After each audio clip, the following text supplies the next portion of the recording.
Salut tout le monde et bienvenue dans cette nouvelle démonstration avec un professionnel. Et celui qu'on va retrouver sur le terrain dans un instant, c'est Christophe Bruyère. Alors si jamais vous ne le connaissez pas, je vous invite à aller voir son interview où il répond à plein de questions et où ses réponses sont très intéressantes. Ça vous permettra de mieux cerner son rapport avec les chevaux et sa philosophie équestre. Donc je vous mets l'interview juste au-dessus, elle est également en bas en lien dans la barre d'infos. Donc n'hésitez pas à aller la voir, ça vous permettra de mieux connaître Christophe. En attendant, on va donc le retrouver aujourd'hui dans la carrière. Il va être accompagné d'une jument selle français de 4 ans qui s'appelle Finca Hog et qui appartient à Eric Sanso. C'est une jument par diamant de Sémilly. Et aujourd'hui, on va voir avec elle une séance débourrage, puisque quand je suis allée filmer ces extraits, Finca était en cours de débourrage. Et ce qu'on va voir aujourd'hui au cours de cette séance, c'est donc une préparation au sanglage avec plein de petites étapes super intéressantes. Et ensuite, on va voir son premier vrai sanglage avec sa première vraie sangle et aussi son premier montoir. Donc plein de nouveautés pour cette jument. Ça va vous permettre de voir comment est-ce que Christophe aborde ces choses. Et du coup, je ne vous retiens pas plus longtemps dans cette introduction. Et on découvre tout de suite ce que ça a donné sur le terrain avec Christophe et Finca. Christophe commence sa séance avec des exercices de base de contrôle des pieds. Hanches, épaules, reculés, cercles. Il révise le répertoire habituel de la jument pour vérifier que tout est bien acquis et pour installer la connexion avec elle.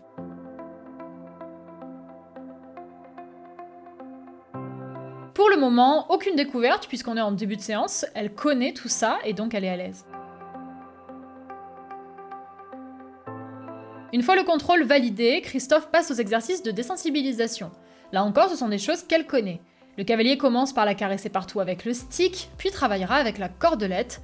Ça nous permet de valider que Finca est en confiance et qu'elle ne s'inquiète pas.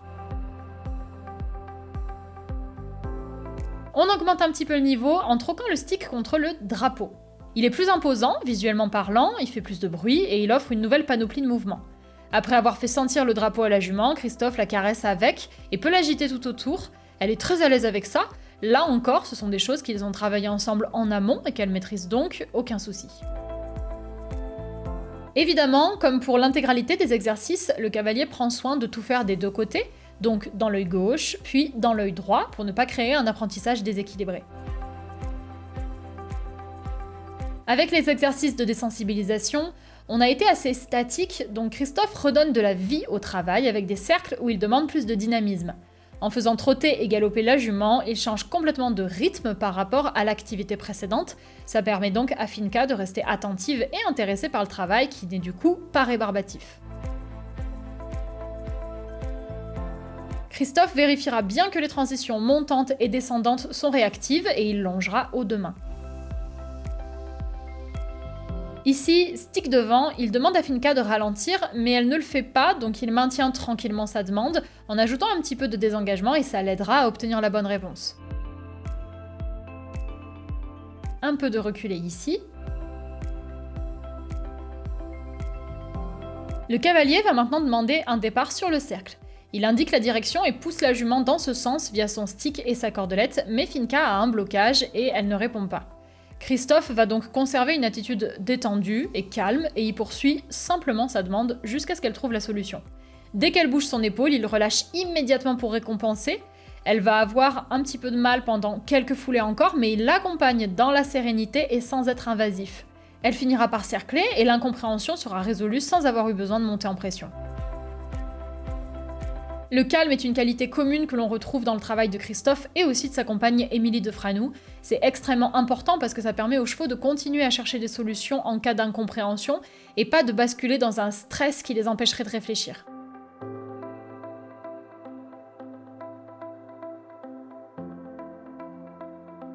À présent, on enchaîne quelques exercices entre eux avec ici des cercles et des aspirations.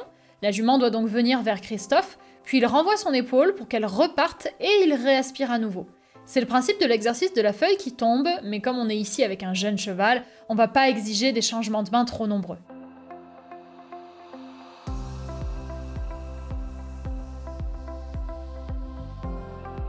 Régulièrement au cours de la séance, le cavalier vérifie que la jument donne des flexions descendantes, donc pour baisser la tête, afin de favoriser sa décontraction. On le voit ici qu'il regarde aussi la souplesse de la queue et c'est en effet un signe de relaxation. Il vérifie plein de petits détails, qui puissent toucher la tête, les oreilles, passer la main un petit peu partout, voire même manipuler la bouche, l'objectif étant que toutes ces choses ne provoquent pas de défense ou d'inquiétude chez Finka. Comme tout à l'heure, on a eu une phase statique avec les flexions d'encolure et la manipulation de la tête, donc pour ne pas ennuyer la jument, on passe maintenant sur des choses où on bouge plus, donc on reprend des cercles. Christophe fait un rappel et ce sera le moment de faire une petite pause. Cependant, on reste vigilant sur le contrôle des pieds. Le cavalier corrige donc la mise en avant ici parce qu'il ne l'a pas demandé, il fait reculer la jument et là on aura un moment d'inactivité.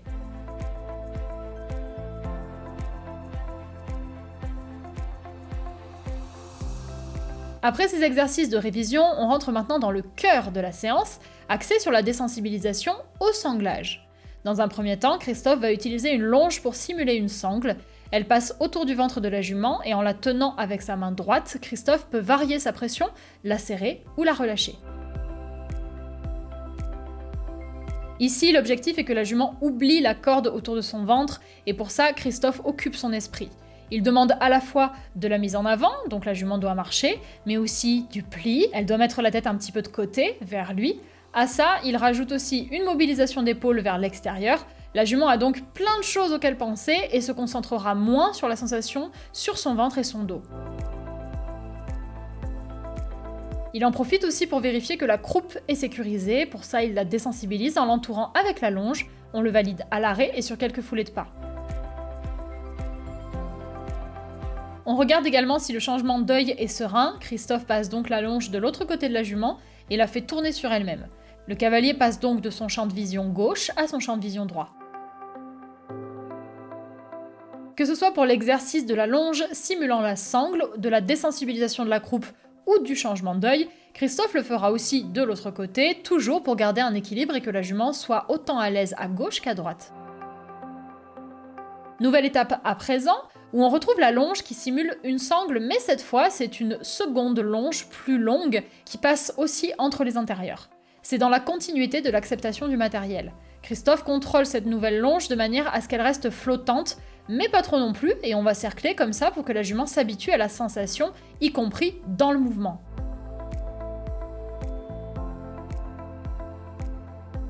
Pour n'importe quelle désensibilisation, c'est utile de valider l'apprentissage à l'arrêt, mais aussi aux autres allures pour être certain que l'accélération ne sera pas génératrice de stress.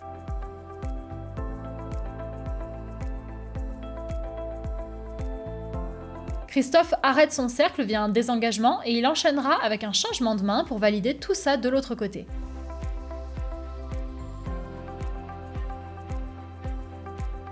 Il fera aussi du contrôle des pieds en proximité, bien entendu. Cette fois, on laisse un petit peu les notions de sanglage et on va travailler avec un tapis de selle. Christophe commence par caresser la jument partout avec pour valider son acceptation. Il le fait des deux côtés et si ces mouvements sont lents au début, ils deviennent de plus en plus amples dans la continuité de la désensibilisation. Il arrive naturellement au fait d'envoyer le tapis de loin pour que la jument soit familière avec, quelle que soit la distance qui les sépare. Tapis accepté, la jument valide l'étape de marcher en l'ayant sur elle. Christophe a légèrement désaxé le tapis de la ligne du dos. Au fil des foulées, il va donc glisser de plus en plus, ce qui confirmera que Finka ne réagit pas à cet outil qui bouge sur elle. Il finira par tomber au sol, Christophe désengage et incite par conséquent la jument à aller explorer ce tapis par terre.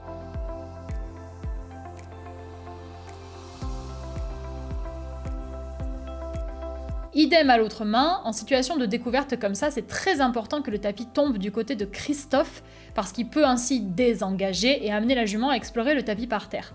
Ce serait plus compliqué si le tapis tombait de l'autre côté du dos, et ce serait aussi dangereux en termes de sécurité parce que ça pourrait faire un écart à la jument du côté de Christophe et il serait plus exposé. Il repasse à l'étape de tout à l'heure, simplement en bougeant le tapis sur le dos. C'est important d'avoir une approche qui n'est pas toujours crescendo, de revenir sur du plus simple de temps en temps, de manière à ce que la jument n'anticipe pas des difficultés futures et qu'elle reste à l'aise dans sa progression.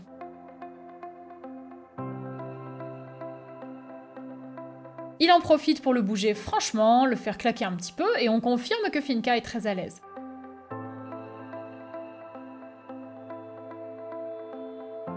Le tapis, aucun souci, donc on reproduit exactement la même chose, mais cette fois en changeant d'outil.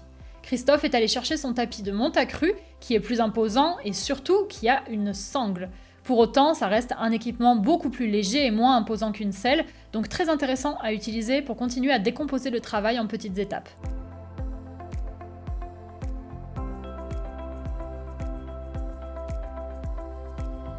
Christophe peut donc essayer le premier vrai sanglage après l'avoir simulé avec des longes. L'avantage de ce modèle de tapis de Montacru, c'est qu'il a un sanglage western très progressif. Ici, la jument a bougé, donc Christophe demande l'immobilité et il attend simplement de l'obtenir avant de poursuivre son sanglage tranquillement.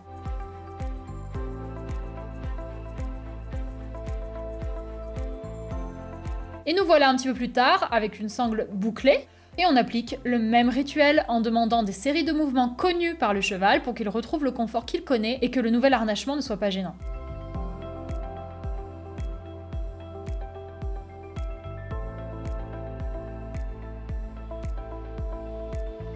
On a confirmé l'apprentissage à l'arrêt et au pas, on regarde donc ensuite ce que ça donne au trot et enfin au galop pour que toutes les allures soient maîtrisées.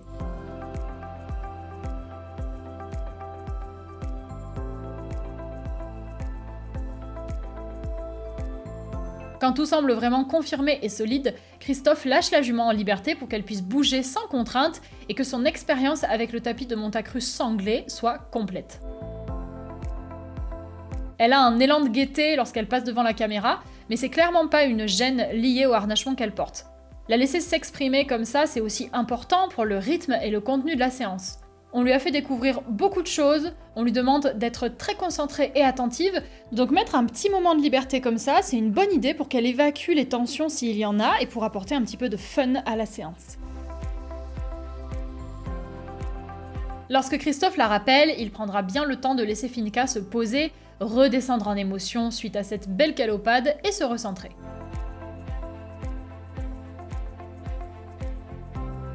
Il reste cependant attentif et fait reculer le sabot qu'il n'a pas demandé.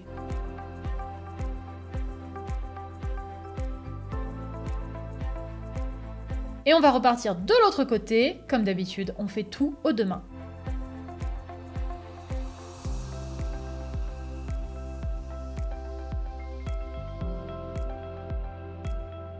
Ils iront aussi explorer un petit peu la flaque ensemble, toujours dans cette dynamique de variété et de décontraction. La liberté terminée, on passe maintenant sur la dernière phase de cette séance avec le montoir. Christophe s'est assis sur la barrière, en hauteur, et va donc demander à la jument de venir mettre son dos vers lui.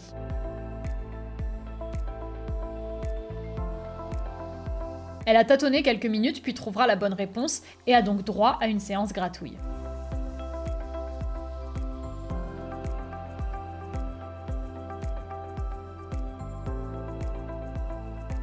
Christophe fait un autre essai pour confirmer. Il commence par l'éloigner, va la mobiliser un petit peu en arc de cercle autour de lui, puis la réinvitera à venir près de lui.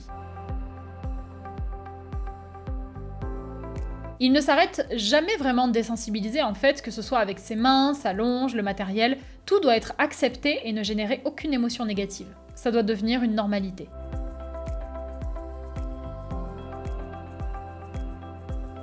Christophe a suffisamment avancé dans l'éducation de Finca pour aller plus loin, il va donc commencer à passer une jambe par-dessus son dos. Elle ne réagit pas du tout grâce à la décomposition des exercices préparatoires. Il bouge avec sa jambe, qu'elle s'habitue au contact.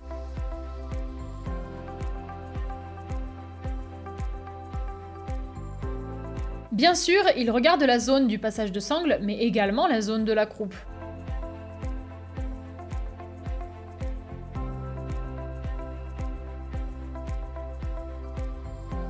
La barrière est une vraie aide. Comme Christophe est accroché avec son bras, il ne risque pas de tomber ou de se faire mal, quoi qu'il se passe avec la jument. Il fait plusieurs essais et petit à petit, il va de plus en plus loin. Pour autant, il garde toujours son bras accroché à la barrière, comme une ceinture de sécurité. Il va jusqu'à s'asseoir clairement sur le dos de Finca. C'est donc la toute première fois qu'elle porte un cavalier et on voit qu'elle n'est pas du tout perturbée.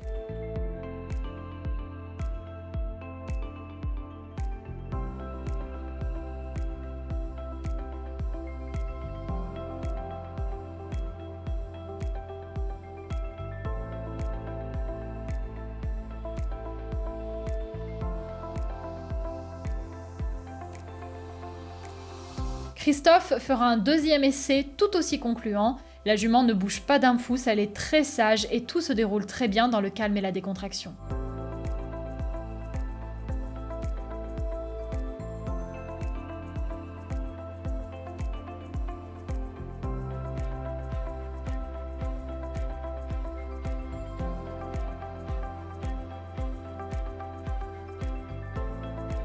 Et ce sera la fin de cette séance très riche où Finca a appris beaucoup de choses sans stress.